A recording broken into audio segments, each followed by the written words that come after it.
I really got to get one of these intro videos going. Roman, we are live, sir. Well, The world's your first live hiccup.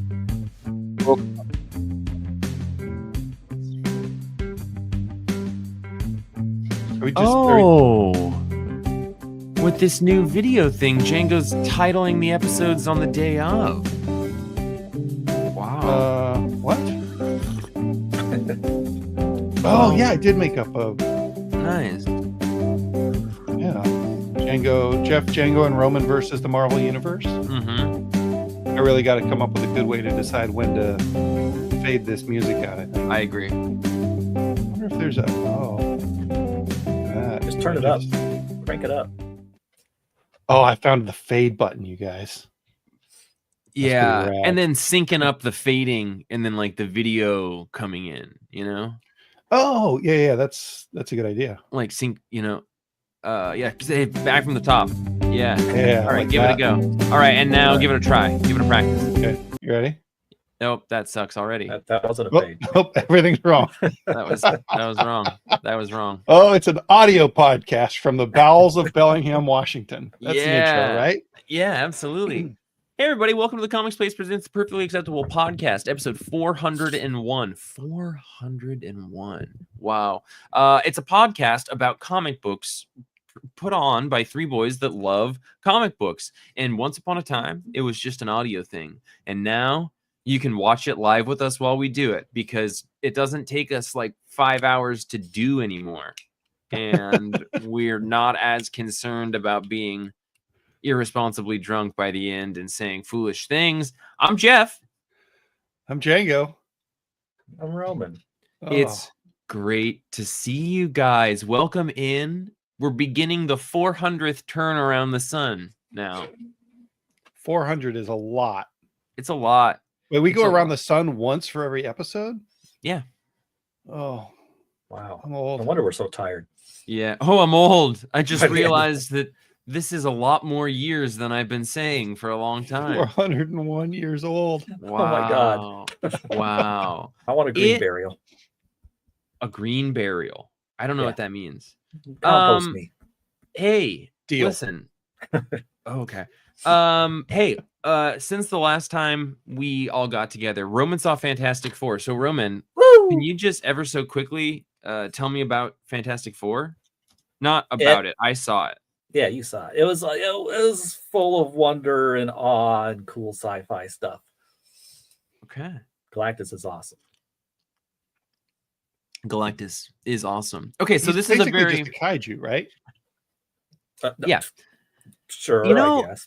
every week we do this podcast, and every week we just sort of flounder until Will's voicemail starts. And like that's the ding, that's the bell of us beginning our podcast, you know? Like Oh, we're still letting people. Oh, yeah. Also, I interrupt Jeff. That's part of the intro. Sorry, everybody. Forgot to mention it's that not just part. part of the intro, it's part of our 12 years together or 10 years together.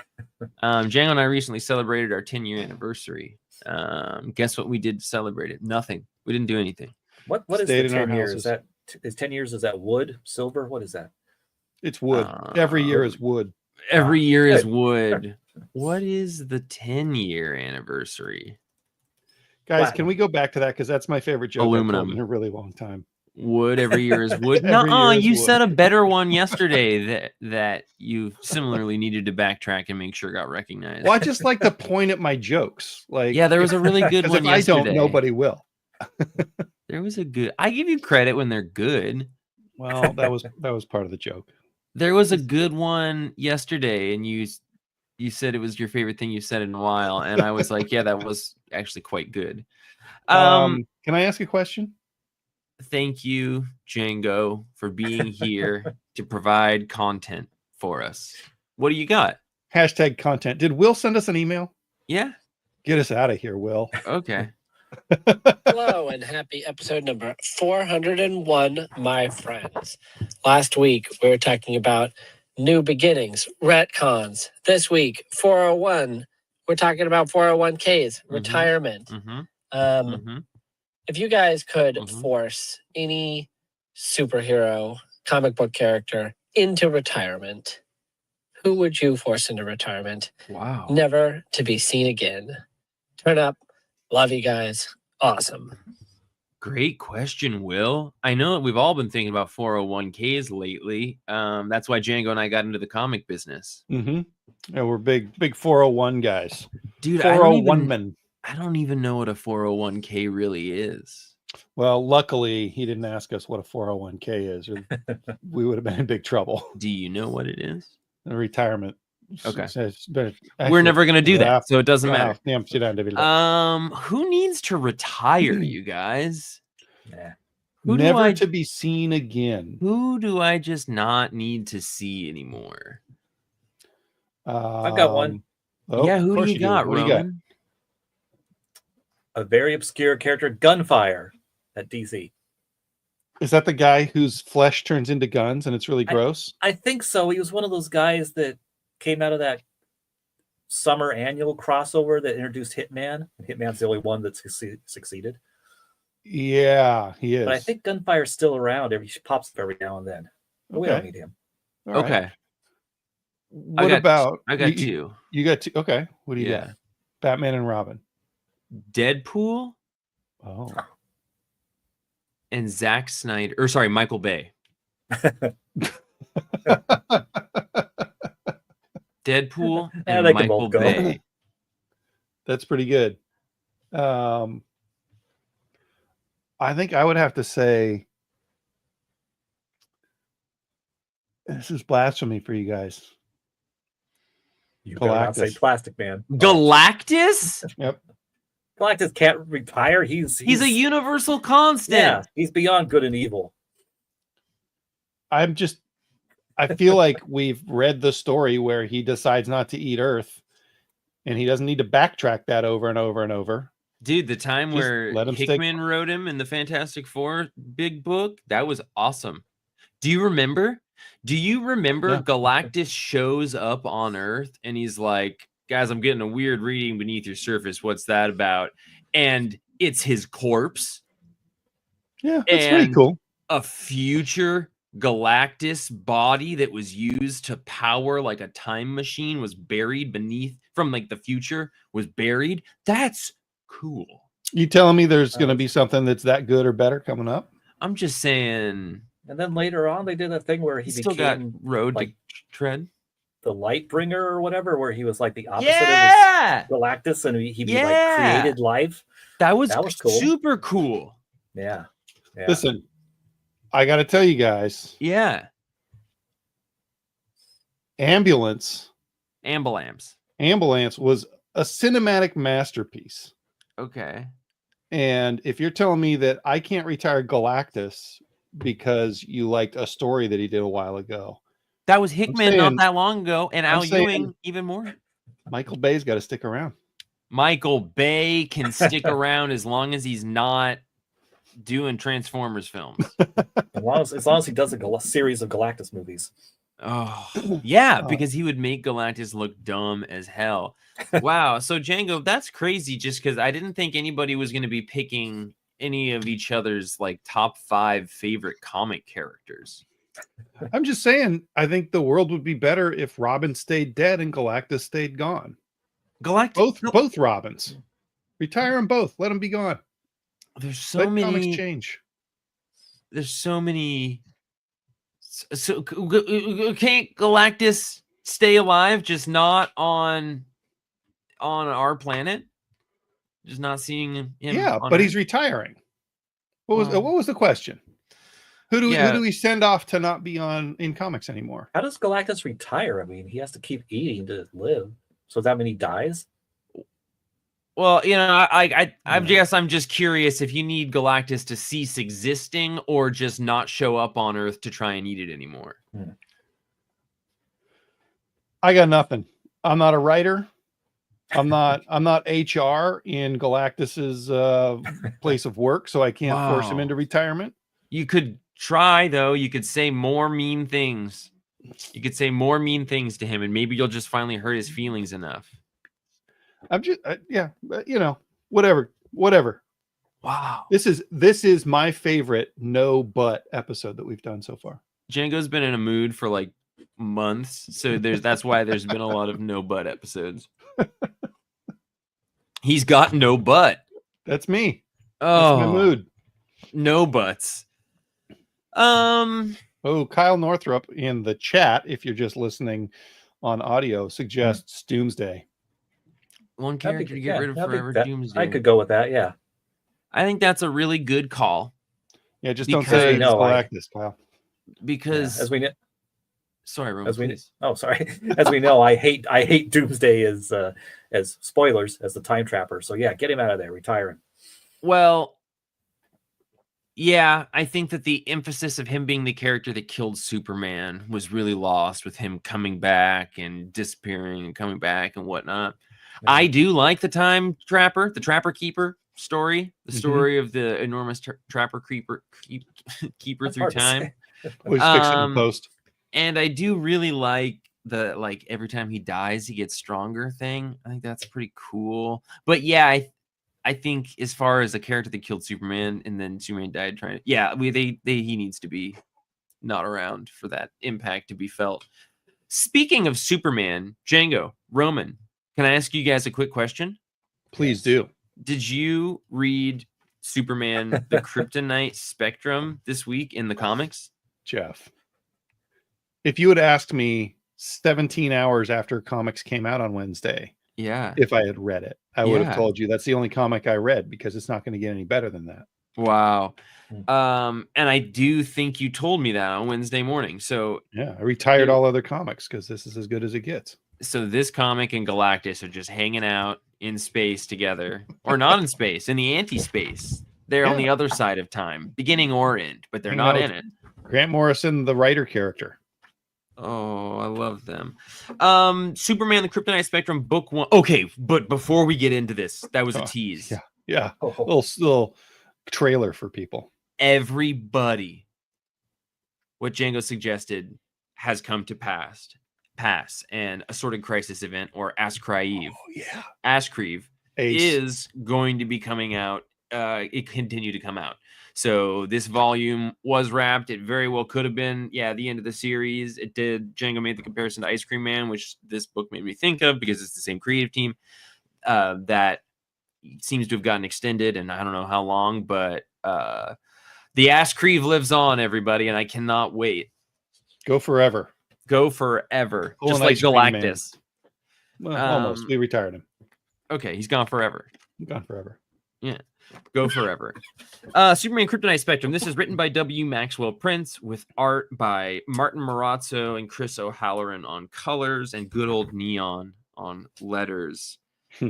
This, like I just mentioned, the same creative team as Ice Cream Man. So I don't think any of us had any idea what to expect going into this and had a similar sense of excitement and confusion that the Ice Cream Men are writing a Superman book, because Ice Cream Man, for those who haven't read it, is generally kind of existential dread and angst and ennui and dread some more and spiders and all one shots. So it doesn't seem super in line with Superman. Tell me about your journey, boys.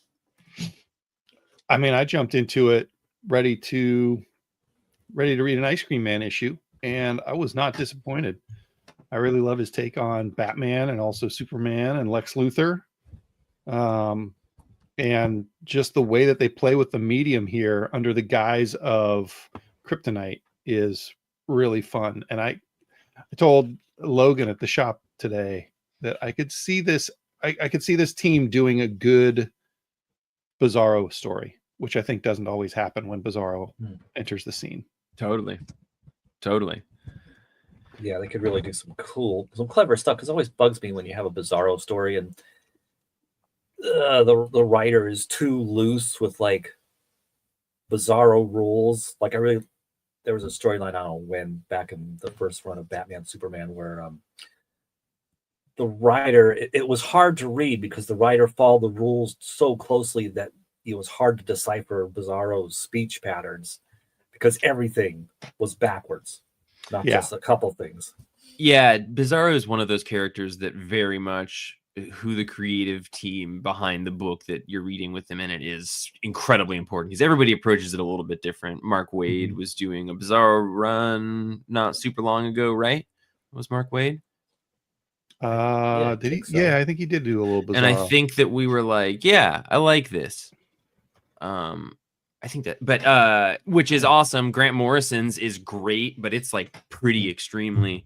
But anyway, yeah, I could see them doing that because of the Ice Cream Man Tebanness of this. When I was approaching this issue, throughout the entire time reading it, like at any given point, I was like, I don't know that I should be trusting the reality that's being shown to me in this comic book as reliable. Yeah. You know, at any given point, I was like, I'm half expecting us to turn the page, and he's been, you know, in space for like 4 pages talking to imaginary things because he's losing his mind. And like, that's how they would tell us that. This creative team is very adventurous with how a comic book can come out, and they love to play with the medium. An upcoming issue of Ice Cream Man is going to be a deck of cards in like Magic style, and all of the cards have a different story element and just crazy playing cards. So I can't wait to see that. But yeah, you know, in this one, Superman basically finds out that there's some extra types of kryptonite that have been created out in the universe, and he grabs a sample of these 4 different kryptonites, and he's like, Batman, I got to test out these kryptonites so I know what they're going to do to me. And Batman's like, bad call, dude. And Superman's like, maybe so, but I'm gonna do it anyway, and you should hang out because you never know. And so they hang out and test out the Purple K, right? Yeah. And spoilers, everybody. It messes with his perception of the chronology of time. And what is very cool about that is you're reading a comic book, and the idea of how somebody perceives a sequence of events is baked into the DNA of building a comic book, because from panel to panel, time exists between them. So you kind of are always thinking about that. And the way that they do that is showing panels out of order. And then word balloons out of order. Yeah. It's crazy and really, really well done. And the way that they then reveal what it was supposed to be is awesome. I just noticed this, but immediately after getting exposed to Purple K, he starts seeing Bruce saying things in purple. Right. And so like all the purple things are out of order. And when he has his first sort of visual flashback, it's a shot of him and his date with Lois, and she's in purple. And yeah, just such a cool way of telling this story. And it's most of the out of order stuff is in a fight scene, which, you know, when it comes right down to it, not so bad. It's like a bunch of punches and cars getting thrown and people getting saved. It's okay if that's out of order, because you're just kind of going with the flow. But they did a really good job of writing something that you can narratively see is out of order in the fight, but you're not confused any more than you need to be for it to work. It's so good. And the Ice Cream Man creative team really shines through in the Lois Lane stuff, which has a lot of that heartbreaking reality of life stuff. People should check that out. Totally. Roman, you like the positivity of Superman. Ice Cream Man, not super associated with positivity and lightheartedness and optimism. How did you feel about this whole mashup? Yeah, and it's an interesting question, because I think it ends up becoming still showcasing Superman's positivity. Because at first I was like, wow, like Batman, I was like, what a stupid thing to do. Don't test it on yourself. Like, I don't know, but get some, I don't know. Well, this is ethical problem. Get some like dying Kandorian or something and test it on them. Whoa. But he got his buddy Batman. But I think it shows Superman's positivity, because he's like, no, I have to test it on me, so we know like what the worst outcomes can be, and I trust you to stop me. And ultimately, that's a positive thing, because Superman's still doing this to save people in the future in case he becomes like a kaiju Superman or something. They do it in this kind of I mean, it's silly, a controlled environment, but it doesn't matter because he's Superman. He can fly anywhere on the planet. And Yeah, and They're if not gonna Jimmy keep him Olsen's there. watch goes off, Yeah. he's going to bail out of that experiment. yeah, but I really like it. Was so clever, and I love the whole idea of the Silver Age stories with all the different kryptonites and what they can do, and I like the explanation that these kryptonites, these new forms of kryptonite, were formed just because of different alloys and natural occurrences in space, and they weren't just like accidentally created by Lex Luthor or something. Yeah. It's a great Silver Age story style beginning.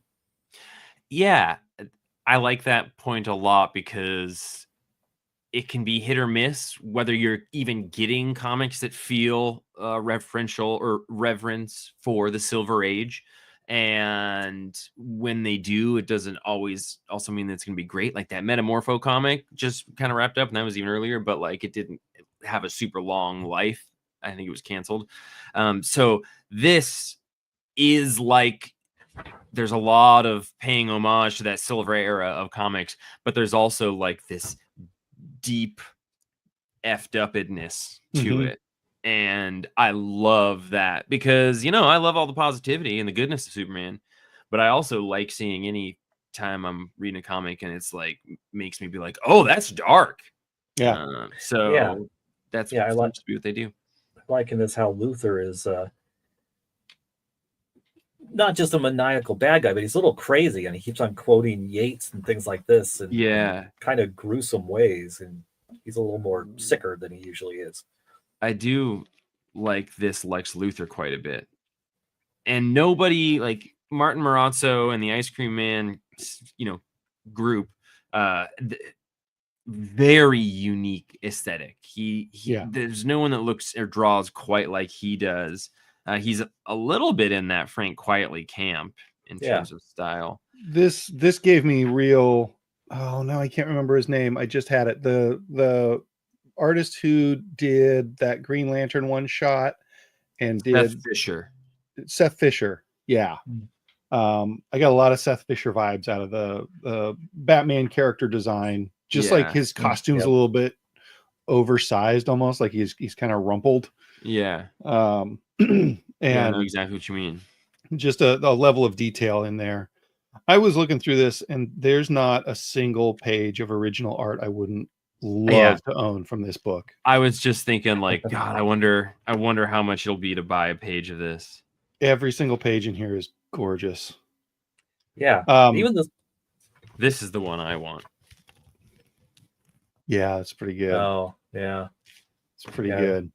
Even the small panels, there's the bottom, there's no page numbers, but the bottom of the page where Superman and Batman are talking about these experiments, and Batman pulls out the little chunk of kryptonite he carries on him.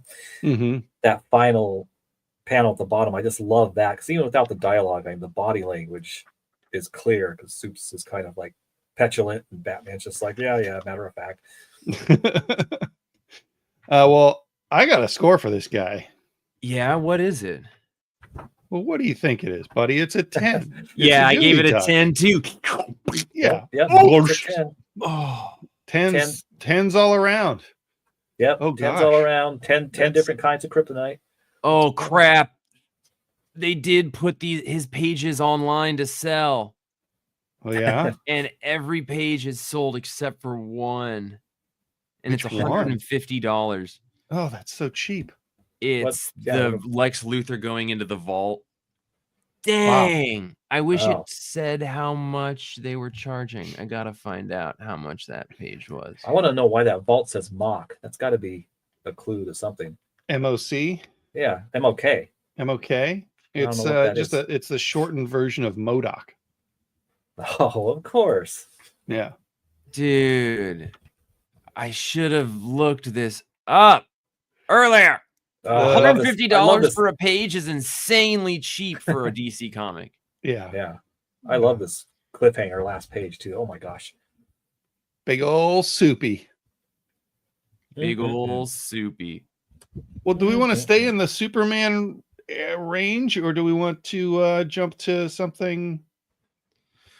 You take me wherever you want to go. I want to jump to a Marvel comic, Jeff. Okay. This is Cool. one of my favorite comics this week. Okay, yeah, sorry, I was distracted. I was like, do I send this guy an email? How do I get one of these pages? But we're back. We're doing a podcast. Predator versus yeah. kills the Marvel Universe #1 by Benjamin Heavy Percy, and I don't remember the artist. Do you? Marcello Fiera. Marcello Fiera. Really good stuff. And I'll tell you what surprised me about this. What? Is that it's a continuation from the Spider-Man Predator, because Kraven is in space, not leading the Predators, but helping the Predators. I was equally surprised by that. I was not expecting it, because we've read at least some of all the different Predator Marvel things that have come out lately, if not all of them miniseries. And it wasn't clear to me that they were happening in like a shared continuity or timeline or something. Right. I thought they were all one-shotty. So when this not only has Kraven in space, but a couple different like editor notes of like, this takes place after Spider-Man, or like this happened in the Spider-Man one, or there was Predator versus Black Panther, which I don't think I read that one. Right. But this is awesome that this is a universe that they're building. I didn't realize that. And also like kind of like DC versus vampires or Deceased vibes, where it's like it's not an unwieldy universe. It's got like a vision behind it, and it's something that you can actually get your arms around. And very good. Yeah, and because it's a separate universe, but it does feel pretty cohesive, it's like the perfect line to thread when you're going to be killing characters like they do in this, or if they do in Deceased. Like, it's like when a story comes after the other and you know there's more stories, that makes the sense of loss that a character's death gives the reader, you know, more intense than if it's maybe just like a one shot or a small standalone miniseries. So totally, I like the deaths in here. Yeah, yeah. I haven't read the final issue of the Spider-Man one yet. Well, spoiler alert: Kraven joins the Predators in space. Sounds like he gets a mark on his forehead. Yeah. Gets a little tat. Yeah, the art is pretty dang good. It's good guts and blood. It's good guts and blood. I blood. don't love the talking and walking bits as much. And the action can be really good, and then sometimes the faces can be really bad. But we're here for the dismemberments, right? Exactly. There's like 5 decapitations in this issue. Yeah, it also makes me confused what things get the red band and which ones don't at Marvel. But hey, it doesn't matter. Yeah, I like this very much. Has there only been one Alien one? Was it Alien versus Avengers? Yeah, and I think that was in a different universe, right? That was Hickman doing that. Yeah, I feel like I could see them in separate ones. I just wonder if that's a universe that has only had one book and is maybe building its own self, or I could see them not doing it because Alien is a little bit like an Alien story. A lot of things happen with a lot of finality in them, and it would be hard to continue an Alien story, you know, but they totally could. I mean, a lot of things are final in here.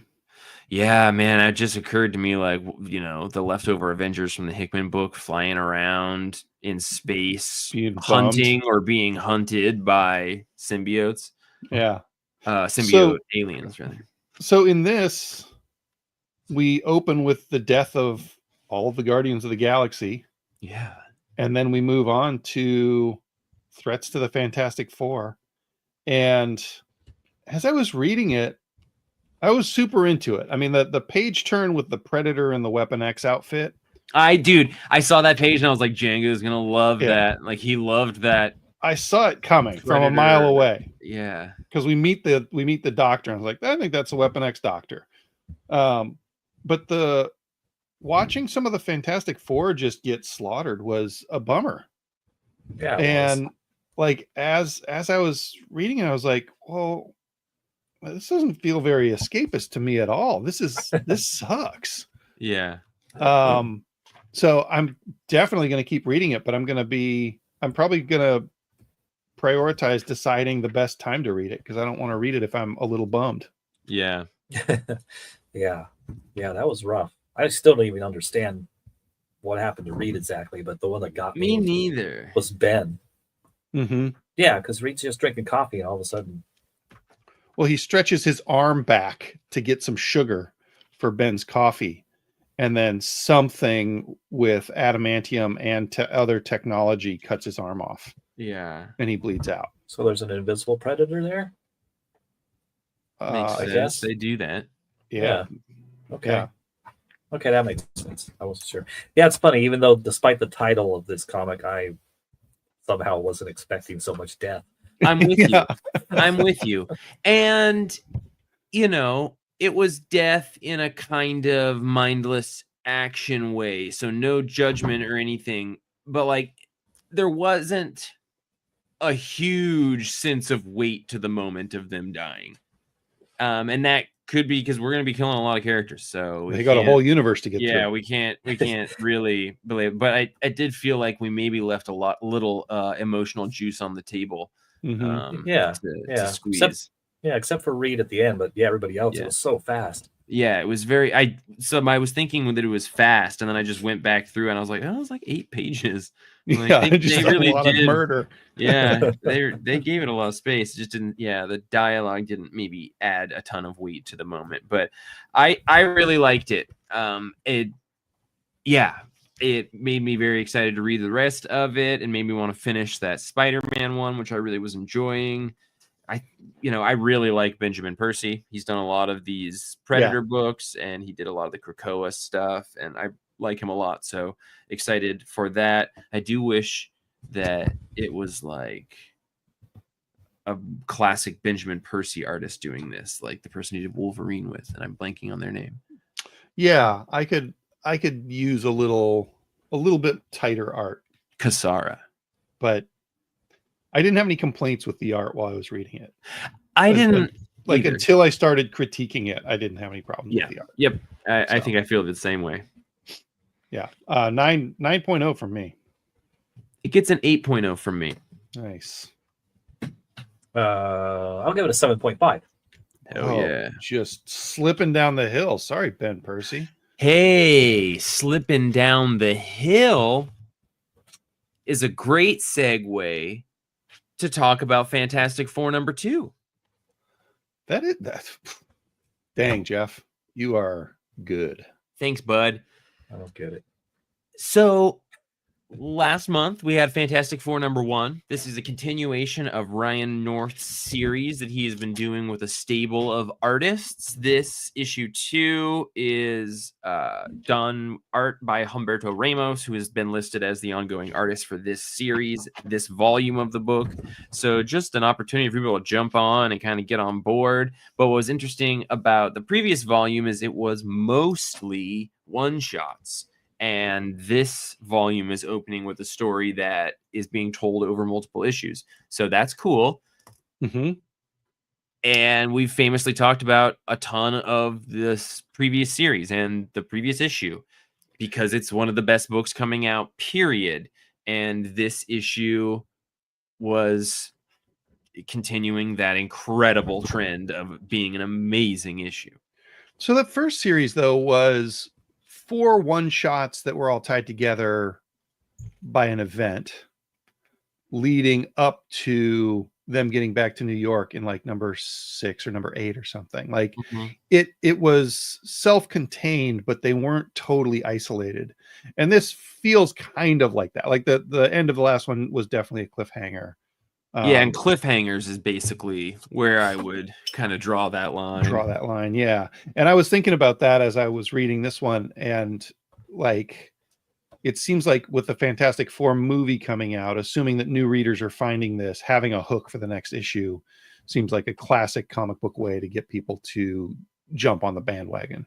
Yeah, right? and it maybe even gives extra credence to the idea of separating it by volumes if this one is going to be like beginning a sequential story that's going to be told over many issues, because like the first volume is mostly adventure one-shots and then this other thing, and it kind of has an extra logical separating in it. Yeah. But One thing that listeners of this podcast know is that I'm a huge fan of time travel stories. Django famously not a huge fan of them. Hate them. But this is some great time travel fiction. Yeah. So in the last issue, Doom sent all of them back to different time periods. And the Fantastic Four had a way of communicating with each other across time so that whoever ends up the farthest out goes back and rescues everybody else because they've put their timestamps on a rock that is eternal. But in this, Sue gets sent so far ahead that that rock is not eternal. And she has to figure out how to survive in way too much sun. And there's just some really cool stuff in here where she like finds a cave to hide in and get out of the sun. And she doesn't want to drink the last little bit of water that she finds because she knows that there are little bacteria in there. And she doesn't want to eat or drink the last bit of life on Earth. And I was like, that's a good guy move right there. Yeah. Like, holy shit, you're going to die. And also you don't want to drink the water because you don't want to kill the last living beings. And Yeah. then Love that. Reed's solution, which is to like put diamonds under the earth in a way that points arrows to where Sue can find a device that she needs to save him, like this super convoluted thing. His solution is one of the most grotesque body horror Fantastic Four things. I love that his nose is like above ground and the rest of his body is like underground, becoming roots of trees to stick diamonds in. Just really, really good. And yeah, holy cow. Yeah, and how convoluted it all is because they're fake diamonds that he created first. So first he had to like make a machine out of wood and metal he could find to make fake diamonds to do this ridiculous plan. And after they do it, they talk about how, because she shows up before he finishes, and so at some point they have to go back together to put all those diamonds down. Like he doesn't have to actually do it. He just has to conceive of it. Yeah. And that was such a twist because all along you think, oh my God, so Reed spent the rest of his natural life seeding the earth with all these diamonds everywhere in the hope that Sue would figure it out in the future and make the earth's crust invisible so she could see these diamond arrows. That was maybe my favorite part, which like the brain stuff is amazing, but that Reed like got his date on there, saw the other two dates of Johnny and Ben, and was like, okay, but Sue hasn't put her, like she hasn't saved me yet, so something's gone wrong. So his immediate thought was, I need to do something to get her to that, like the rock. And then we cut to Sue, and she's like, dang, I can't find the rock. Okay, what do I do? Like, what could have gone wrong? And she's like, okay, well, if I can't find the rock, Reed is going to know something's wrong because I'm not there yet. And so he will be working to get me to the rock. So let's immediately look for an alternative solution. And it's just like that familial connection and love and the way that he can represent the faith and love that those two characters have in each other. And like really occupying the same huge brain space is so wonderful. It's like huge, crazy time travel ideas mixed with the heart. How is Ryan North still coming up with ways for the Fantastic Four family relationship to like save them? Yeah. You know what I mean? Like it's over and over in every issue. And this one was like, holy cow, they know each other well enough to predict what each one would do in an unknown situation to save the other. So good. So good. So for me, Fantastic Four #2 gets a Tingeman. You know what? Gooey Duck. Me too. Oh yeah. What about you, Rome? Yeah. Definitely big old Gooey. Gooey Ducks all around. Gooey Ducks all around. Wow. I'm just glad I found the censored version because I was afraid we were going to get demonetized on YouTube. I think we have upwards of 2 people listening right now. Did we not hear back from YouTube about the Gooey Duck? They're okay with this image? Well, they might have just not watched it yet. Okay. We'll find out. I'm sure that they will. I've gotten it on the desks of some very, very important people. What else are we going to talk about here? Well, we've been pretty crazy busy, so I haven't gotten quite as far into my stack this week as I had hoped, but I did still read a handful of pretty good things. Did you read this one right here? Batman You- Dark Patterns? You bet I did. It's got a vinyl record on the cover. Number 9. It does look like a vinyl record. Huh? Oh, wow, yeah. No, it's just a blood drop it's a blood drop. But it could be a vinyl record. I just noticed we're all wearing black shirts. That looks Yeah, cool. because we're in a rock and roll band, Roman. Yeah. Oh, yeah. Periodolia. We're finding a pattern where there is none. I can't be in a band that I can't spell the name. That's You true. can smell other names. Yeah, he's like Yeah. Reed Richards. His nose just extends am. to the surface. You should see me at concerts. Yeah, it's amazing. Even though he's short. Dan Waterden's Hayden Sherman. I don't know if the previous issue came out after Django and I got to meet Hayden Sherman, and Jeff kind of gushed a little bit at this young boy about how wonderful his art is. He looks like he's like 14. I'm not convinced he's not like 14. Yeah, he is. James. He's a young boy. Yeah, he's a young Hayden Sherman. boy who's doing amazing stuff. Yes. Some of the best comic art coming out right now is coming from Hayden Sherman across a bunch of different series. But this one has been my favorite Batman book. The paneling in this issue is spectacular.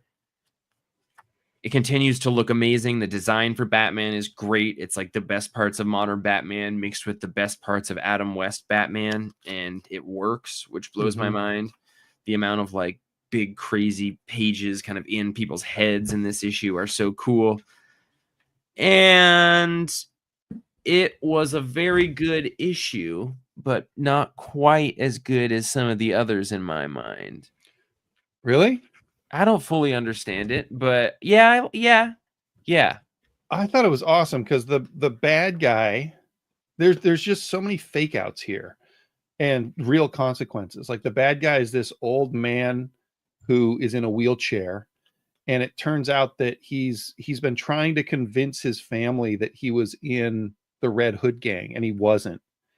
And Bruce like uses sort of psychological tactics to get the grandchildren, one of them to leave and the other one to like not just straight up kill him.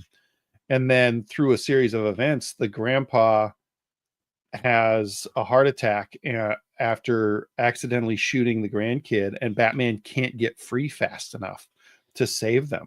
And so he just like totally fails, which Batman never does. Yeah. He just totally flops on this mission and has to leave this younger kid. And like when he leaves the rookery, it's like, maybe I shouldn't have come here. And that's not like Batman. You know what I mean? Like it's a real bummer. Yeah. And the other thing that's not like Batman, more weakness. Yeah, more weakness and maybe even like, I don't know when this is taking place in his career, but you know, maybe he's still new. And you know, like when he gets home, we usually see him dirty and bruised with tears in his costume. But in this one, he's muddy and he's got like mud on his hands and his feet, which I can't think of another time that Batman has gone home to Alfred covered in mud in this way, you know? Yeah, that was mud and not like there was that kind of confusing bit where like he had bleach on him and then he didn't have bleach on him. Oh, he was describing to the kid what happens if he Yeah. dumps bleach on his head, and like he's doing such a good job that the kid sees that. Yeah. But no, the mud is from the previous issue when he was trying to dig up the body in the paint cans or whatever. Okay, because and it's throughout the whole issue. Yeah, I was trying to figure out where the mud came from, and I was like, is that the residual of that? Was it on his hand? Yeah, okay. It you know what it felt like to me is an issue of Hellblazer, like classic Delano or Garth Ennis Hellblazer, where it's this super complicated family and social situation going on. And like even the original crime is an interesting thing because the guy stuffed that woman in a dryer for attention and nobody noticed. So he had to burn the building to get the cops to show up and find the body. Yeah. So like his failures are just really interesting to me. That makes sense that it would kind of tonally be that, because Dan Waters is from across the pond and is maybe even like friends with like Cy Spurrier and stuff. So Yeah. so yeah, that European or British influence in his writing. Yeah, I thought it was great. And I think that this issue or this volume for me would work really well reading it in like a single sitting. Yeah. The characters and faces, yeah, there was just like a little bit more distance between me and like my emotional hit from this issue than there has been of previous issues. Yeah. But I'm still going 8.5. 8.5. I'm going to give it a 9. Yeah. Roman, what were your thoughts on this one? How are you doing with this guy? I think this might have been my favorite Hell yeah. part of the Paradelia, or para, however you say it, because of Batman's doubt at the end. Because I mean, essentially, the grandpa and one of his grandsons, they might still be alive if Batman hadn't stuck his nose in down there. But the fact that Batman's doubt and his failure at the end of the story, and it's balanced out with the great psychology and deduction he does while he's tied up and helpless on the floor and with a bullet in him, but he still figures out this stuff and manipulates these guys. And it's so great the way the grandpa's, where his own failures are revealed, and even the simple fact Batman's like, well, you're not old enough to have been in that gang back in the day. I love it. I love it. It's so Andrew good. says, does the subtitle feel like it fits the story well so far? And I guess that was one thing for me, was I was looking for something there that I don't know that I super understood. Django, while I was reading it, those moments of like Batman's failure didn't super stand out to me for as like rare and significant as they are. And so you describing that makes that hit more for me. But on my first time through, like, it didn't seem not important, but it didn't have the same gravity in my mind originally that you describing that gives me more, deference for that thing there. But I don't think that the title of this storyline has really fit super well, except that when we looked at this cover, Roman saw a record on it, and Paradolia is like seeing something in something else, right? Yeah, Jeff saw the record, and I was like, "Oh wow, you're right. There's a record." The tendency to perceive a meaningful image, often a face, in a random or ambiguous visual pattern. Yeah. So maybe that's not quite it, but or finding trends or connections. I think it fits just as well as that "Isn't It Ironic" song fits. Don't you think? Final answer. Yeah. Oh, Dark Patterns, best. I give it a 9. Yeah. 9 buddies. Yeah. I'm just going to jump in here quickly to say that Captain Planet #3 came out, and it was awesome. Nice. And I give it a 7.5, which maybe doesn't sound so. I think that these Dynamite books that are properties of like children's Saturday morning cartoon shows have been cooler in theory than in execution. And I really want there to be a great Space Ghost book, and the covers make it look like maybe that is, but it doesn't necessarily strike me that way. This one, however, maybe the premise is just ridiculous enough in the original concept of Captain Planet. Maybe it's like the kids thing, but that also just kind of effed up a little bit. Like, I don't know, let's throw some shadows on this thing. But I'm quite enjoying it so far. And and again, take that with a slight grain of salt, because I'm kind of thinking that it's great in the context of the Dynamite children's cartoon adult reboot things, which have all been, for me, not as good as this one. So I'm giving that one a 7.5. I like it. I can maybe go an 8, but super surprised that you're this far into it. Yeah. Yeah, I do usually dip out of a thing early if I don't think I'm going to dig it. Yeah. And yeah, I guess I just totally missed the Captain Planet train when I was well, I was already pretty old by the time Yeah, Captain Planet was a thing. I was like 6, so you would have been like Mhm. 18. 25, 30, Yeah, having kids. yeah. Too old to be a Planeteer. Yes, definitely that. But Roman just knew that they're called Planeteers. Oh wow, no, it came out in 1990. Oh, jeez. Dang. So I was 1 Uh, and you were 13. still probably too old. I bet it was targeted at like 9-10-year-olds. Yeah, yeah. and I think and so. I was in community college. It was such my a God. like eco-environmental agenda that they were wrapping into a kids cartoon show. Like I'm just kind of astounded that it existed. Like Yeah. the audacity is one of the things that I love about it so much at this point. Hey Roman, are you still reading the Ultimates? Yes, I am. We Where haven't is it? talked about it in quite a while. We haven't. Let's talk about the Ultimates. Well, how is it going for you? Number 15. Oh, you haven't read this one. No, I have. Oh, you have. Okay. Yeah, Dennis Camp, who I've screamed from the mountaintops, is like my favorite writer these days. Art by Randall himself. Randall I don't Ragsdale? know. Wow. I don't know what his first name is. Vaughn Randall. Vaughn Randall. Yeah.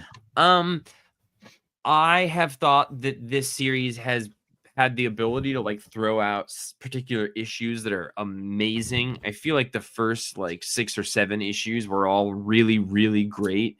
But for the last 6 or 7, I have been hoping for a little bit more movement forward or connection with things. It seems like there's been a lot of false starts with this series in terms of the plot, what's going on.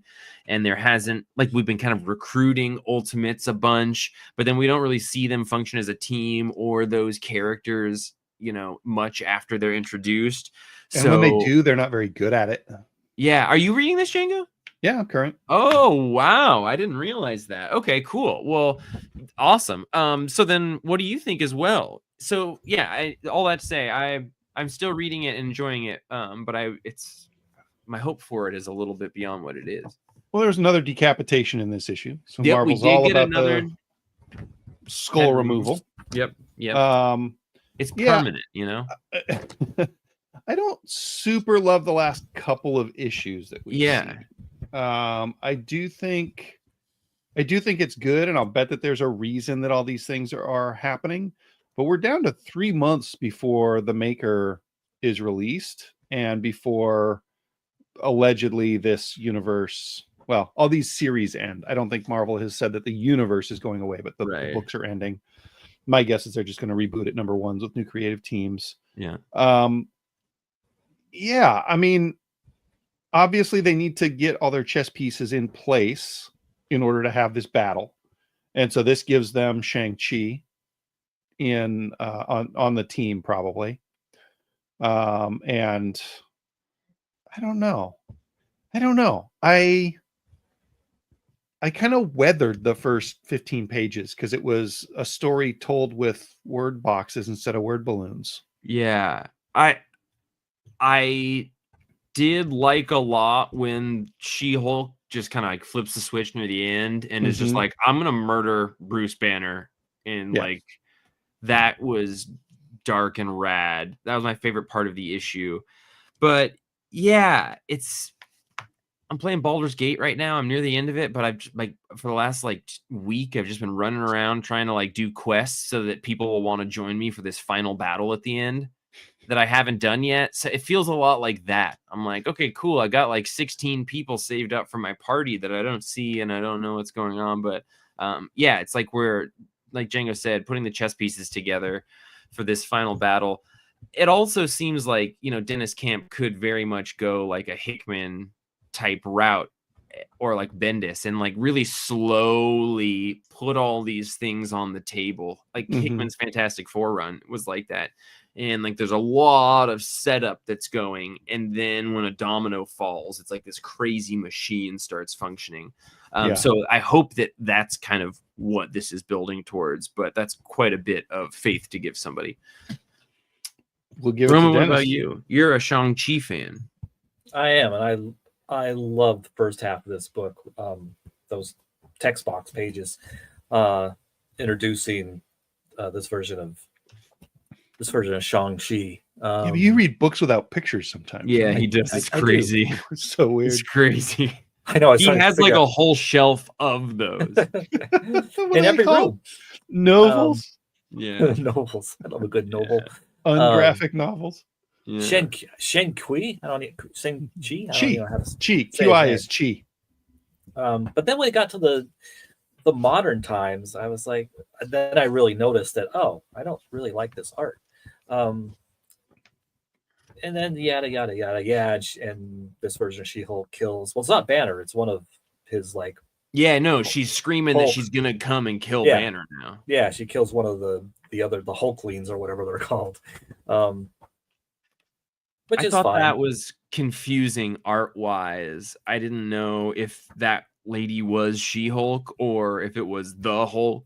Like I assumed it was She-Hulk. Yeah. For a while. Yeah. Anyway, I was just And it is. I mean, but yeah, there's I think the first panel. It's an overhead shot of her, kind of as four of them are walking. I was like, is that she? She looks more like Gamora there or something. yeah. But yeah, I'm ready for him. I mean, there's been moments of each issue recently. Like I don't remember the rest of the issue, but there was one issue that I liked.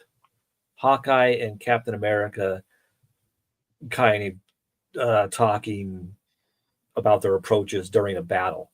Yeah. But everything else in the issue is like, Yeah. So yeah, I'll be ready to finally read it when we get to the culmination of this and everybody's in place and the big showdown happens.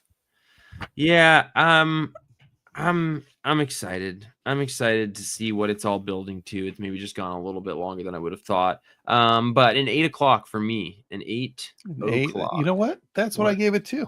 Nice. Roman? Roman Statler. I'm not a big fan of the art. I'll give it a 7.5. Yeah. But I'm a big fan of Shang-Chi, and I like that this Ultimate Shang-Chi is a combination of Master Kung Fu and the Iron Fist. Yeah. Yes. I was, while reading this, like, oh, is there an overlap of Iron Fist and Shang-Chi in the past? And I just don't know because I don't know a lot about either of those characters. But Nope. They were cool. just martial arts buddies. Kung Fu pals. Django, did you finally get off Transformers? Yeah, I'm not reading Transformers right now, but tell us about it. Well, this is issue 23, and 24 is going to be the final one. Well, final one by DWJ.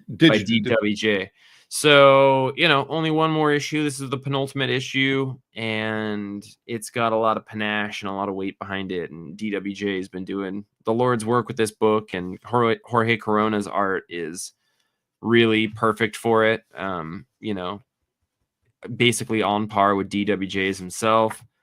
And I'm really, it's done some really cool things, and it's paid a tremendous amount of respect to the original Transformers cartoon show while also having its own voice. And 24 issues isn't nearly as many as I would hope it was going to be, but the fact that we got 24 is awesome, and I can't wait for this to be collected into a big hardcover together. What would you like or expect from more issues from a single creator? Like, do you feel like he's leaving stuff unfinished, or like would you like more complexity or more subplots in there or something? I don't feel that, like, in the 23 issue journey that there was a very clearly telegraphed overall arc of the whole story. So I didn't necessarily know where we were within that at any given time. At issue 16, you could have told me that it was going to be like a 52 issue run, and I would have totally believed it. So I don't think that it lacked anything. I think that if it were just twice as long and continuing, because again, there wasn't anything necessarily introduced as like a singular primary thing that these 24 issues have been around. So yeah, it like I'm not getting a huge sense of completion. So there's that. but I don't think there's a lot there to be like completed. It's just been felt like it's going to be an ongoing kind of indefinitely, and I love Right. that. So I would want it to be doing that some more. Are you looking forward to Kirkman taking over? Yeah, I think that's a great candidate. He does do more books that I don't like as much than Daniel Mhm. Warren Johnson does. You know, Mhm. DWJ's stuff is almost always an insanely high score, whereas Kirkman, I can just decide not to read certain books of his. But Right. yeah, I hope that it's going to be. I hope it's the category of awesome. I think it's really interesting to have Kirkman taking over in the middle of a run. Yeah, Like he feels like a number one through Yeah. the end guy to me. and yeah, he's not for this. You know, Yeah. like DWJ did what he did, right? So Yeah. he really is the 1B to this, and I believe Jorge Corona is staying on art. Is that right? I'm not sure. Yeah, babe. I'll find out. While you find out, you want to give us a scory score? Yeah, 9.0. 9.0. Dang. Wow, nice. Why do I What's your- why do I always feel stupid that I'm not reading Transformers after you talk Well, about it? you gave it a really it's Dan Mora. Oh, right. Oh, Right. That's How could we forget? crazy to me.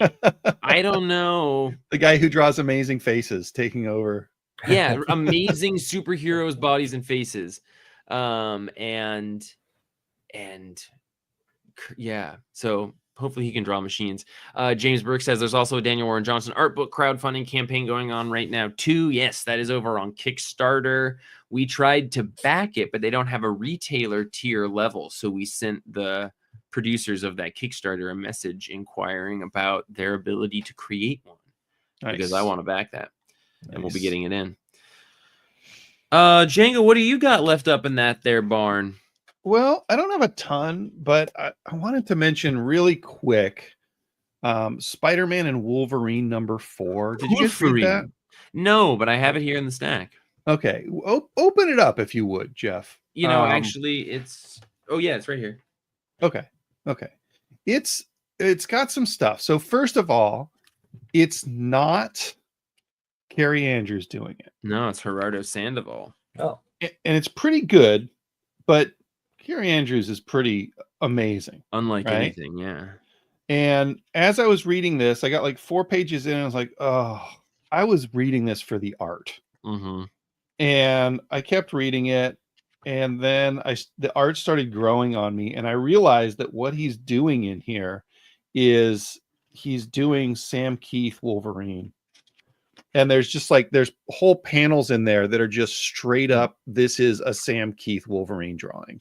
Nice. And I appreciated it a little bit more.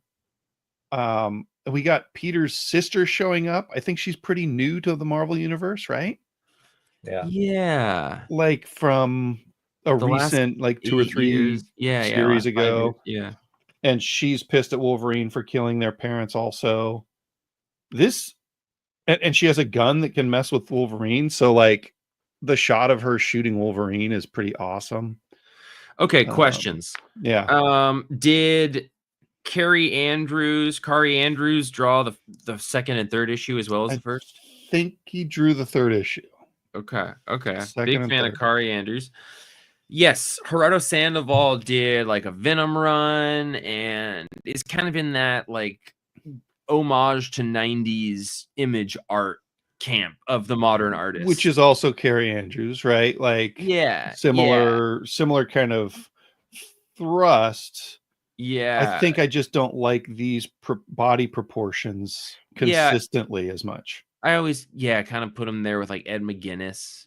Yeah, it is definitely like paying homage to that stuff, but it doesn't have the kind of unique artistic flair that Carrie Andrews does. Like there's an auteur aspect of Carrie Andrews, whereas this is a little bit more generic, but they lean into like the kind of cool 90s of it. You know, it's extreme.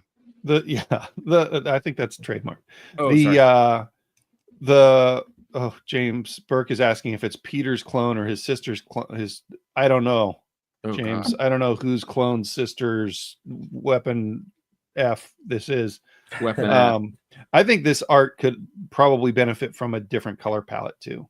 Like Ooh. it's really bright and not super. Yeah, you're right. There's a lot of like dynamic. whites. Yeah. Yeah. Even whoever was doing Kari Andrews coloring on this would be good because his has like lots of reds and stuff. Black. Yeah.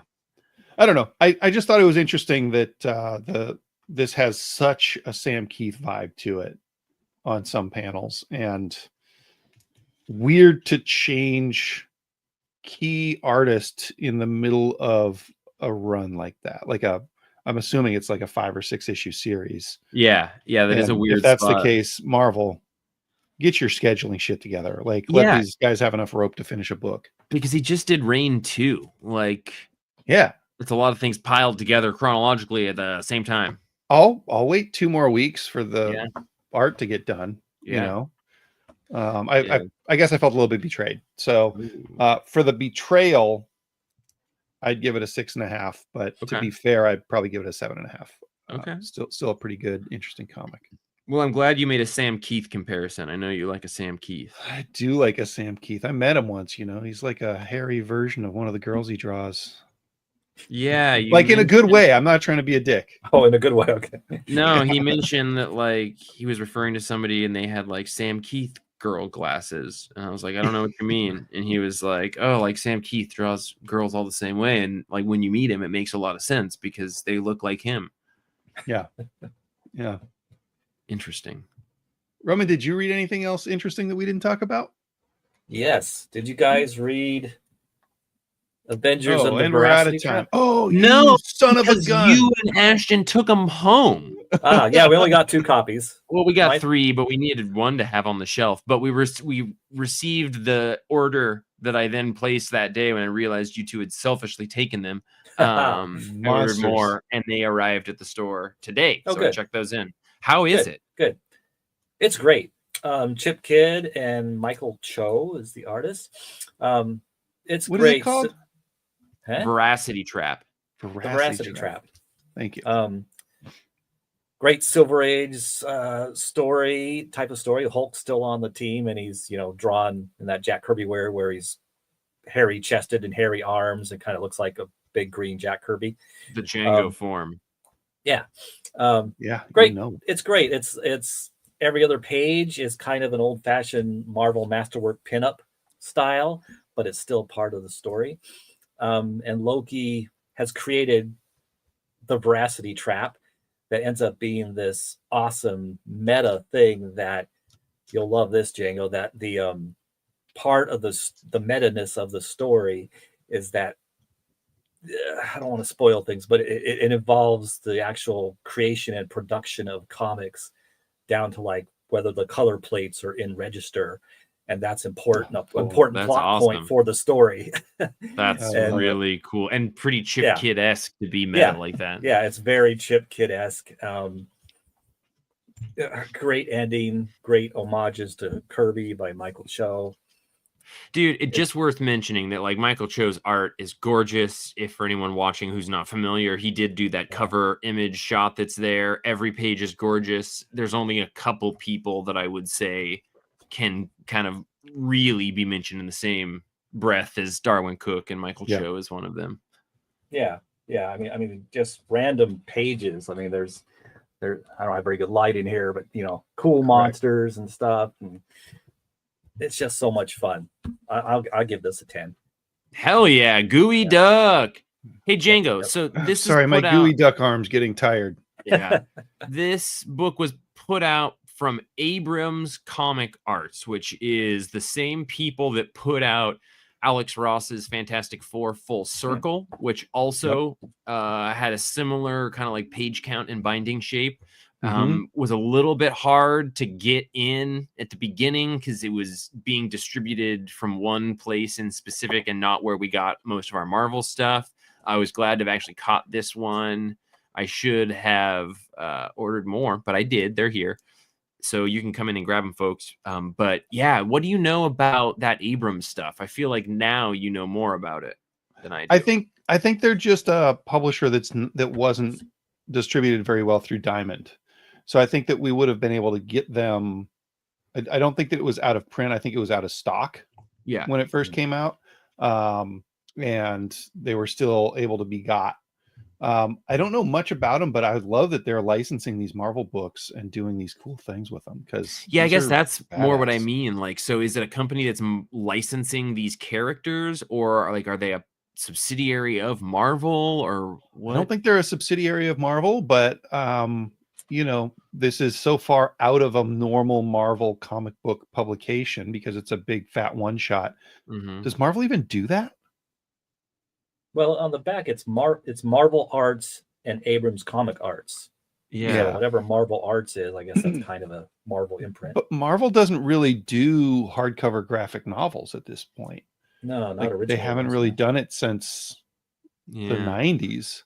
So this might just be something where Marvel's like, oh yeah, if you want to pay Michael Cho and Chip Kidd an advance that's big enough to let them do a 120-page art book, then go ahead. We'll let you use the characters and you can give us some money. Huh. My gut, and I have nothing to base this on other than just kind of watching Marvel operate, is that Marvel doesn't necessarily invest in long-running books like this, Right. Like even with that Spider-Man and Wolverine, if they're not thinking ahead to keep a consistent artist, or if that artist is a little more expensive or whatever, and they're kind of adjusting, I can't imagine that they would pay somebody to live their life long enough to make something this big. And the book market is used to that. I agree, but it also makes me think of our conversation about Daredevil, Cold Day in Hell yesterday, and that's almost like what they did with that, right? It's true. Yeah, That's true. And we spoke to how rare that is, which is like Yeah. when a company is actually going to financially invest in a periodical in a way that, you know, is showing their faith in it being an evergreen title for a long time. They don't. Yeah. You're right. Yeah, but even then, they didn't do it well enough for the artist to color himself for all 3 issues. Like, the creative team did change within those 3 issues. Yeah. I wonder why that was. Yeah. I think in the back matter, he mentioned that it was just more work than he wanted to do. Yeah, that's what I would assume. Yeah. Yeah. All right, everybody. Well, hey, thanks for hanging out with us for episode 401 of the Comics Place Presents. Maybe you hung out with us live while we recorded this and threw some comments in there. Thank you so much for doing that, everyone that did. And also, thank you to Will for sending us an email. Maybe you're going to be watching this on the YouTube feed tomorrow or a different day. If that's the case, you should hit the like button. And there is also a button that is cyclical, kind of ovular, and it says subscribe. You can also do that.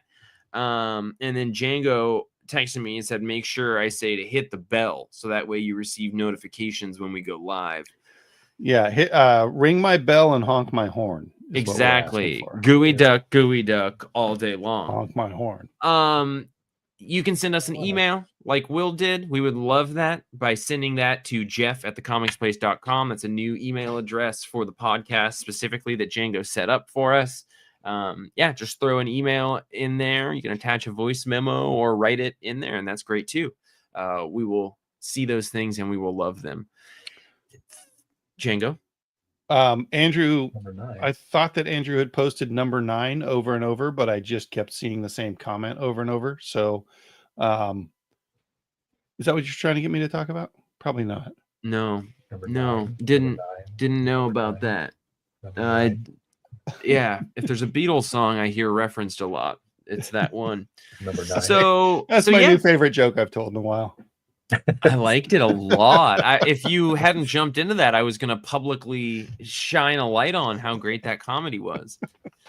Django, you're here for another week, but then we're going to lose Django. So in a couple weeks, we'll probably have a skip week. I'm just filling time now, everybody. I wanted to use our time talking about Predator Kills the Marvel Universe to talk about Alien Dead Earth or Alien Earth. Oh yeah, I've been digging it. Oh yeah, two or three pretty good episodes, huh? Oh yeah, I really like it. What do you guys think of that, huh? Yeah, I really like Aliens.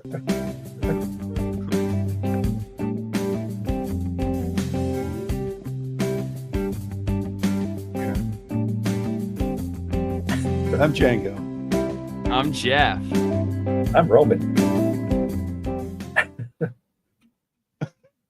There's so many buttons to stop it.